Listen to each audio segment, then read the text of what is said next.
Daily Bread. Magbibigay ka at mag-aalay ng taimtim na pang-umagang panalangin. Pagbabahagi ng mga salita ng Diyos. Ang pagbasa at pagbabalik-tanaw sa Ebanghelyo, halaw at mula sa Biblia at pagkakaloob ng mga payo. Our Daily Bread. At ngayon, narito na si Brother Mar Rodriguez ng Lay Dominican Order of Preachers. Good morning po. Welcome po dito sa Broad Streamcast Communicators, dito po sa programang Our Daily Bread. Samahan niyo po kami at tayo po ay muling magbabasa ng salita ng Diyos. Ito po ay ating pagninilayan at syempre pa bago po ang lahat, tayo po ay magpapasalamat sa lahat po ng biyaya ng Panginoong Diyos. Thursday na po tayo ngayon. Bukas, Friday na naman, matatapos na naman ang isang linggo. Napakabilis po talaga ng panahon, Talagang hindi po natin masasabi ang araw. Kaya po dapat ay wala tayong sasayanging araw. Ang lahat po ay ilalaan natin sa ating pamilya. At higit po sa lahat, ito po ay ilalaan natin para sa Diyos. Siyempre, kailangan po talaga ang bonding with our family and bonding kay Lord. Para na sa ganon, ay tayo ay mamuhay ng maginhawa. Masarap po yung wala po tayong iniisip na problema, Mas masarap po yung nakakatulog tayo na mahimbing. At lagi nating iniisip yung kinabukasan, panibagong araw na naman para sa ating pamilya at para sa ating Panginoon. Well, siguro po hindi na po natin patatagalin, tayo po ay mananalangin na. Sa ngalan ng Ama, ng Anak, ng Espiritu Santo. Amen.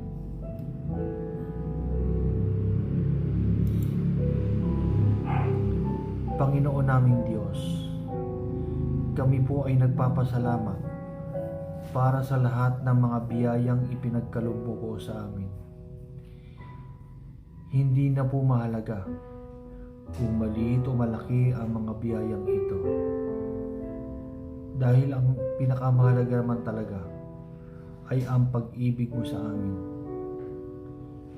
Sa kabila ng aming kahinaan, pagkukulang at kasalanan, kami ay patuloy mong binibiyayaan.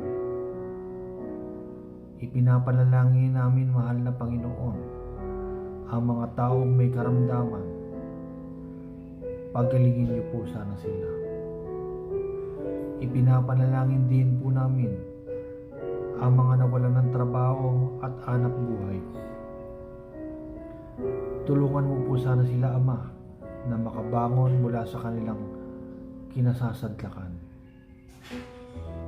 Humihingi din po kami ng kapatawaran para sa lahat ng aming mga naging kasalanan at kahinaan. Buong kababaang loob namin hinihingi ang iyong awa. Panginoon, ikaw na po sana ang bahala sa amin sa umagang ito. Ito ang aming samot dalangin sa ngalan ng makapangyarihang Diyos, ang Panginoong Hesukristo, na nabubuhay, naghahari, magpakailanman at magpasawalang hanggan. Amen. Sa ngalan ng Ama, ng Anak, ng Espiritu Santo. Amen.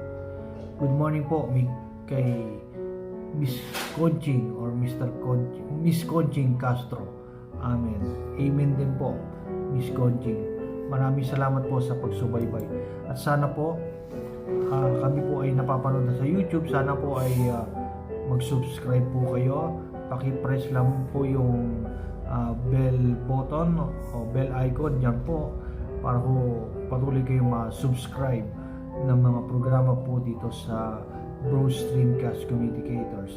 At sana po wag lang po yung Our Daily Bread ang panoorin nyo, kung hindi lahat po ng mga programa dito po sa Broad Streamcast.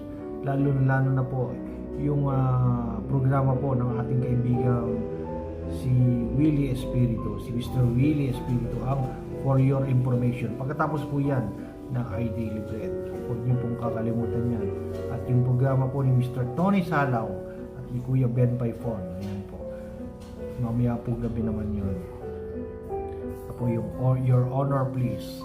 Ayan po. Good morning po kay Miss Hanilet Peña Cosas. Ayan. Good morning po. Maraming salamat po sa panonood. At sana po huwag kayong magsasawang panoorin po ang Our Daily Bread. At sana po mag-comment din po kayo at pakishare din po ang ating programa sa lahat po ng inyong mga kilala, kaibigan at mahal sa buhay. Ngayon po ay sisimulan na po natin ang pagbasa sa salita ng Diyos. Mula po sa sulat ni San Juan.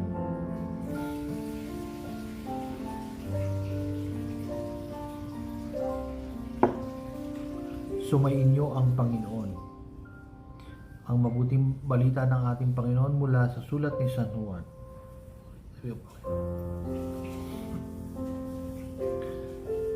Malapit na ang Pasko ng mga Hudyo, kaya't pumunta si Jesus sa Jerusalem.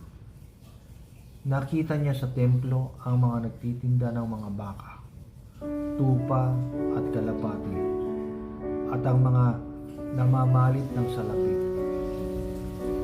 Kumuha siya ng lupit at ginawa iyong panghagupit, at ipinagtabuyan niyang palabas ang mga nagtitinda, pati na ang mga baka at tupa. Isinabog niya ang salapi ng mga namamalit ng pera at ipinagtataob ang kanilang mga mesa. Pinagsabihan niya ang mga nagtitinda ng kalapati, alisin niyo rito ang mga iyan.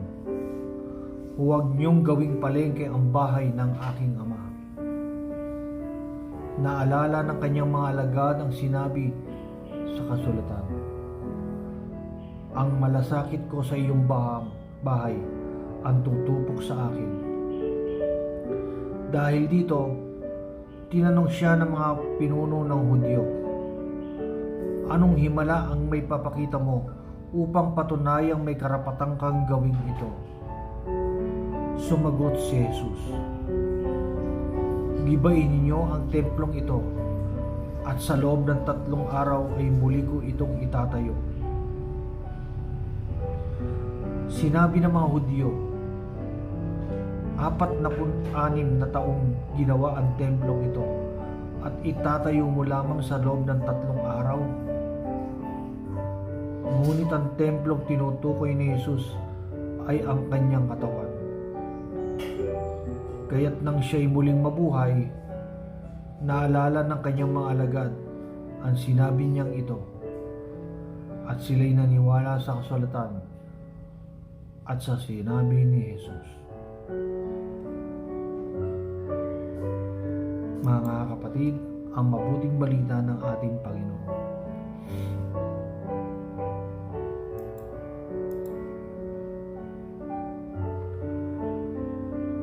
Ang ating buhay ay tahanan ng ating Panginoong Diyos.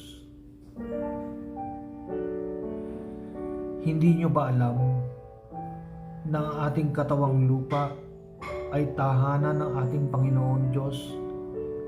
Kaya tayo ay laging pinaalalahanan na layuan natin ang lahat ng uri ng kasalanan.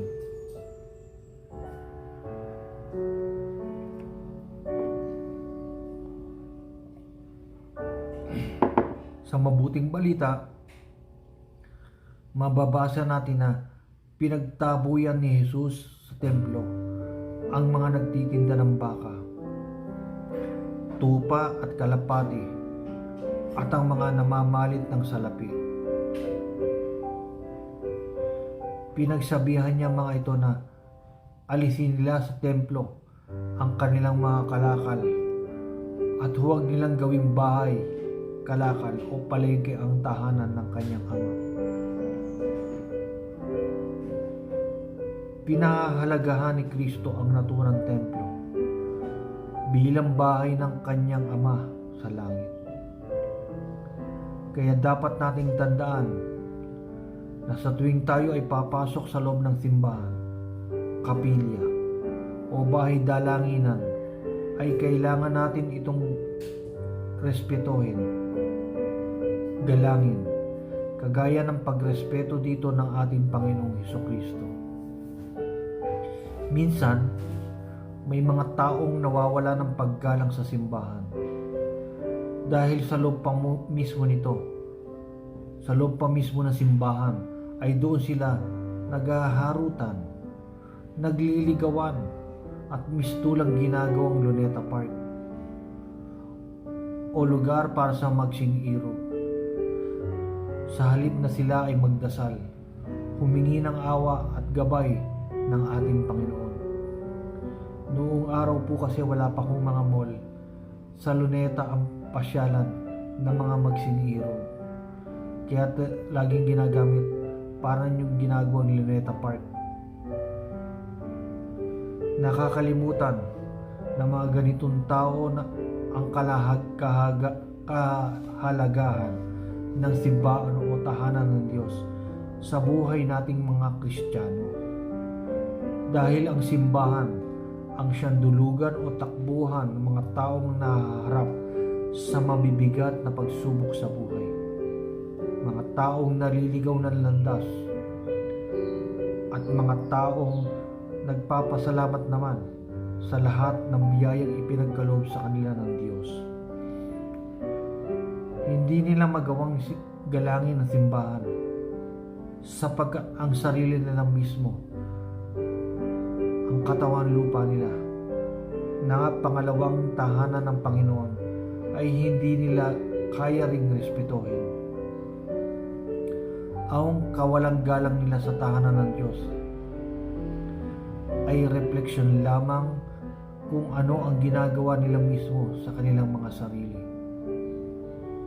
Kaya itinuturo sa atin ng Diyos na iwasan natin ang mga imoralidad tulad ng pakikiapid, paglalasing, pagkalulong sa masamang bisyo, pagsusugal, pagdodroga, at kahalayan, sapagkat ang ating katawan ay templo ng Espiritu Santo na ipinagkaloob sa atin ng Panginoon.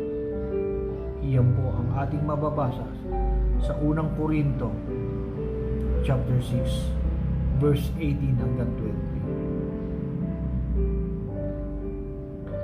20. Ang ating buhay dito sa ibabaw ng lupa ay isang napakagandang regalo. Yung buhay natin, buhay ninyo, ay isang napakagandang regalo mula sa ating Panginoong Diyos. Kaya nakakalungkot isipin na may ilan sa atin ang hindi nagpapahalaga sa kanilang buhay.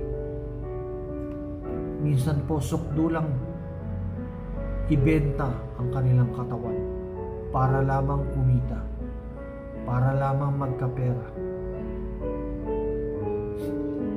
Sinasalaula nila ang kanilang sarili dahil sa pera. Iningatan tayo ng ating mga magulang. Iningatan tayo ng Diyos. Binigyan tayo ng buhay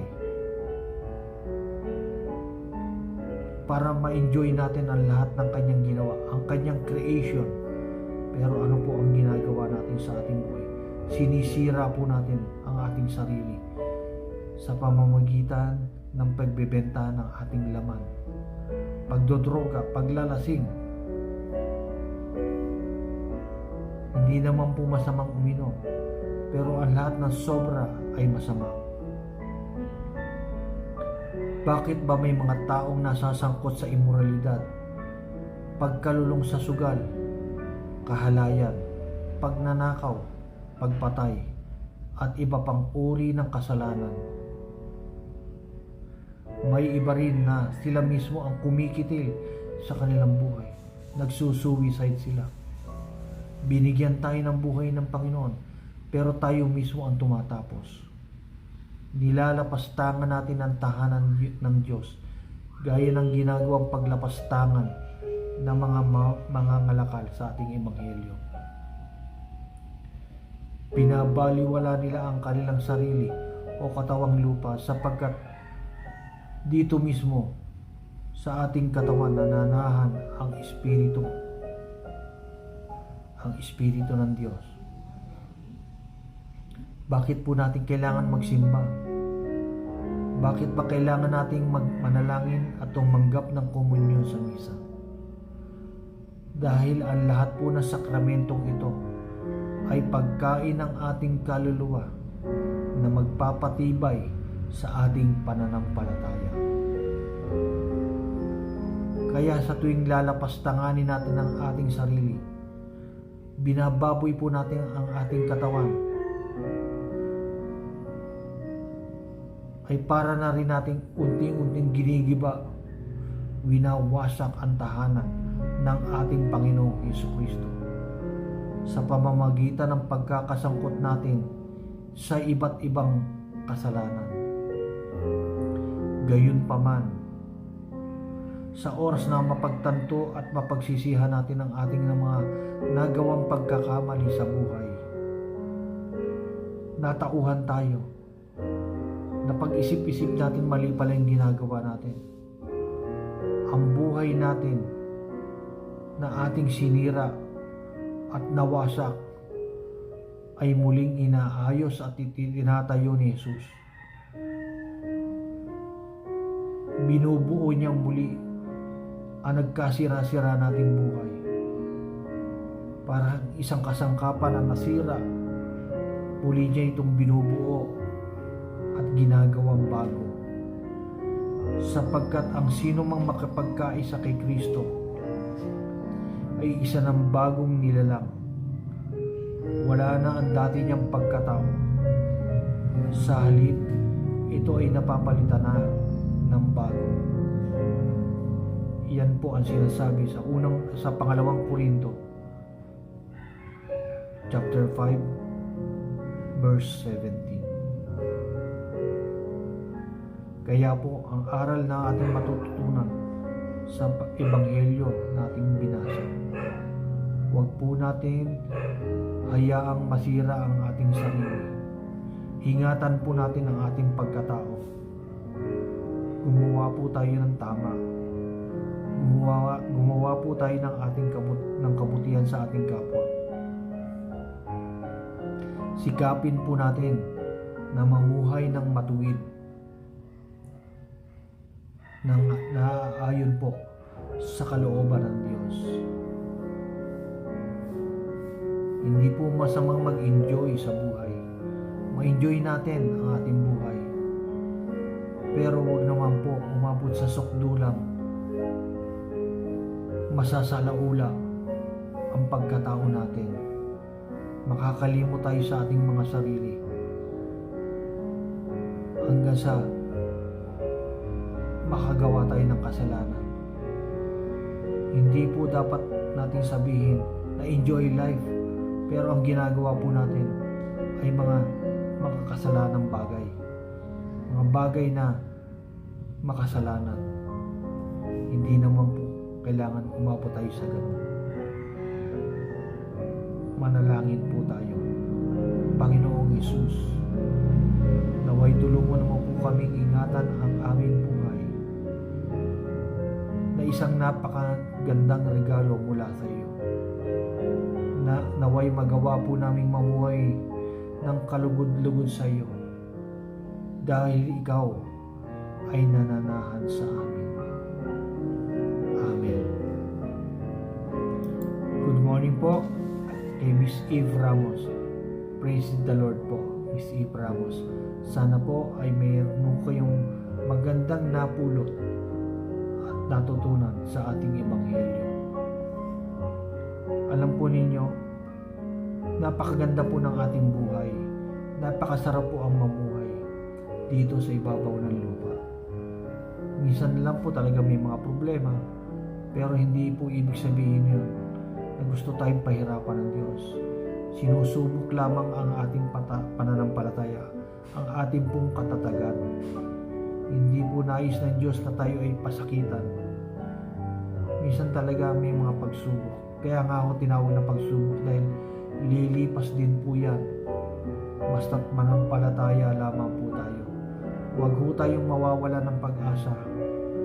Lagi po tayong mananalangin at aasa na balang araw iaahon din tayo ng Diyos. Wala hong forever dito sa ibabaw ng lupa. Hindi po forever ang problema. Matatapos din po yan. Pero Tingnan nyo naman po, 1 taon na po tayong dumadanas ng problema dito sa COVID. Pero hanggang ngayon, nakakaraos pa rin tayo. Buhay pa rin tayo.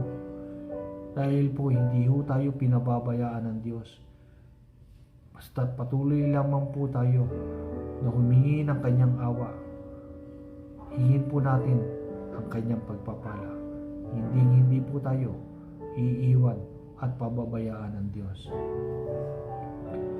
Sa pagkakataon po ito ay binabati ko na po lahat po ng mga nanonood. Maraming salamat po sa inyong pagsuporta sa aming programa. Sana po ay wala ho kayong sawang manood ng mga programa dito sa Broad Streamcast Communicators, lalo-lalo na po ang programang Our Daily Bread. Sana po patuloy niyo pong suportahan ang aming programa at sana po pakishare na rin po sa inyong mga kilala at mga kaibigan.